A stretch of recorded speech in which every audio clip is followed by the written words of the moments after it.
बिस्मिल्लाहिर्रहमानिर्रहीम। आज हम लेक्चर नंबर 4 में एक्सरसाइज 7.2 के कुछ क्वेश्चन जो है उनको हम सॉल्व करेंगे। इसमें हमारे पास क्वेश्चन नंबर 5 है, फाइंड अ यूनिट वेक्टर। हमने यूनिट वेक्टर को कैलकुलेट करना, यूनिट वेक्टर को फाइंड करना। Find a unit vector in the direction of v is equal to I plus 2j minus k। यहाँ पे I j k हमारे पास यूनिट वेक्टर है।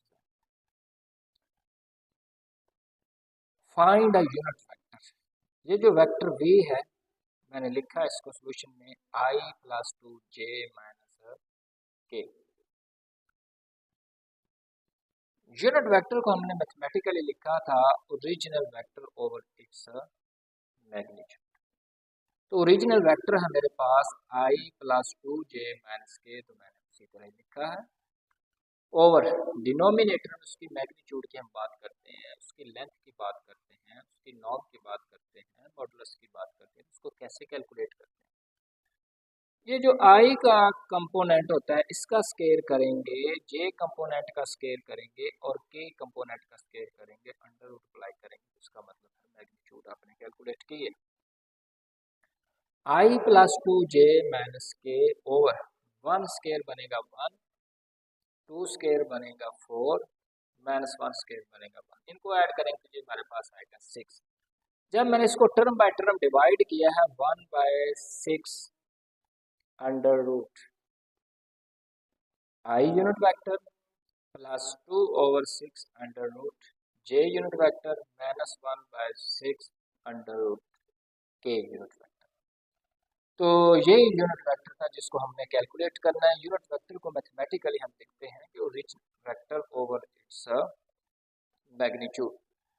ये जो नोटेशन है इसका मतलब है कैप, कैरेट, हैट। इसको हम यूज करते हैं यूनिट वेक्टर्स के लिए। ये था क्वेश्चन नंबर 5 जिसमें हमने यूनिट वेक्टर कैलकुलेट करना था, वो हमने किया है, original vector over its magnitude. Question number 7 है, find a vector, find a vector whose magnitude is 4। Vector हमने कैलकुलेट करना है जिसकी मैग्नीट्यूड क्या है, 4 के इक्वल है, and is parallel to this vector. एक ऐसा वेक्टर हमने कैलकुलेट करना है जिसकी मैग्नीट्यूड 4 है और वो पैरेलल है इस वेक्टर के। वो वेक्टर है 2i minus 3j plus 6k। और इसका पार्ट नंबर 2 है, ऐसा वेक्टर हमने कैलकुलेट करना है जिसकी मैग्नीट्यूड 2 है और वो पैरेलल है minus i plus j plus k vector के। तो हम इसका सॉल्यूशन देखते हैं पार्ट नंबर 1 में। यहाँ पे मैंने पार्ट नंबर 1 को सॉल्व किया, पार्ट नंबर 2 जो है ना वो आपने खुद सॉल्व करना है। फाइंड अ यूनिट वेक्टर, जो फाइंड अ वेक्टर, जिस वेक्टर को हम कैलकुलेट करना चाहते हैं, तो मैंने लिखा है let the required vector is v। मैंने उस वेक्टर का नाम रखा है v जिसको हमने कैलकुलेट करना है। और गिवन वेक्टर है, मैंने इसका नाम रखा है u is equal to 2i minus 3j plus 6k।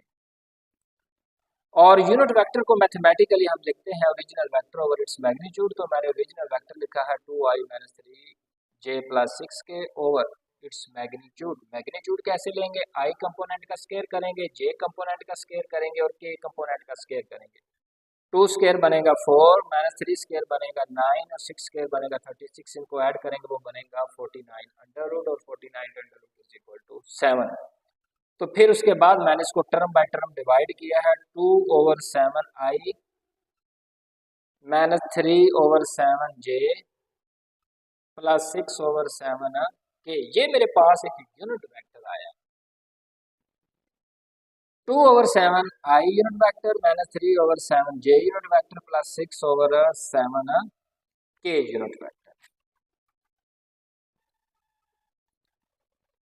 हमारे पास जो मैग्नीट्यूड गिवन है वो है 4 और वो पैरेलल है इस वेक्टर के जो गिवन जिसको हमने सॉल्व किया है, जिसका हमने यूनिट वेक्टर कैलकुलेट किया है। हमारे पास जो मैग्नीट्यूड 4 है तो मैंने इसको मल्टीप्लाई कर दिया यूनिट वेक्टर के साथ, क्योंकि हमने एक फॉर्मूला पढ़ा हुआ है कि भी एक यूनिट वेक्टर है, इसका मतलब है ओरिजिनल वेक्टर और इट्स मैग्नीट्यूड। अगर हम वेक्टर की बात करते हैं तो इसका मतलब है यूनिट वेक्टर के साथ मैग्नीट्यूड को मल्टीप्लाई करना पड़ेगा। यूनिट वेक्टर पहले कैलकुलेट करें, फिर उसके साथ मैग्नीट्यूड को मल्टीप्लाई करें। तो हमने ऐसा ही किया है, पहले हमने यूनिट वेक्टर को कैलकुलेट किया, फिर जो गिवन मैग्नीट्यूड थी मैंने इसको यूनिट वेक्टर से टर्म बाय टर्म मल्टीप्लाई किया है। हमारे पास गिवन 4 है तो मैंने 4 को टर्म बाय टर्म मल्टीप्लाई किया, तो उसका रिजल्ट आया है 8/7i minus 12/7j plus 24/7k। और स्टार्ट में जब हमने इसको शुरू किया था तो वहाँ पे जो हमने वेक्टर जो ना कैलकुलेट करना था उसका नाम रखा था v, तो मैंने यहाँ पे लिखा है v, जिसको हमने कैलकुलेट करना।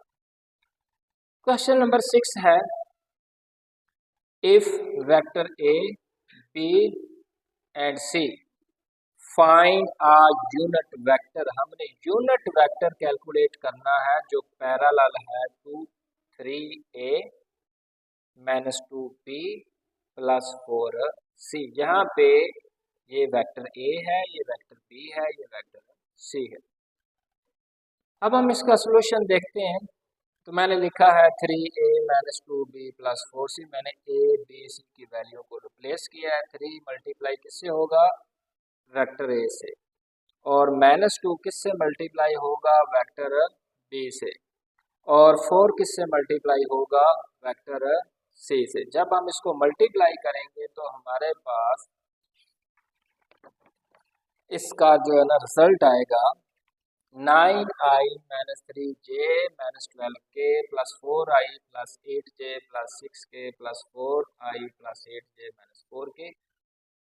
आई कंपोनेंट को आई में ऐड करेंगे, जे को जे में, के को के में, तो इसका फाइनल रिजल्ट आएगा 3a vector minus 2b vector plus 4c vector is equal to 17i plus 13j minus 10k। हमने यूनिट वेक्टर कैलकुलेट करना है, तो यूनिट वेक्टर का मतलब ही यही है कि ओरिजिनल वेक्टर और इट्स मैग्नीट्यूड। ओरिजिनल वेक्टर हमारे पास आया है 17i plus 13j minus 10k over its magnitude, तो मैंने मैग्नीट्यूड अप्लाई किया इसी के ऊपर 17i plus 13j minus 10k।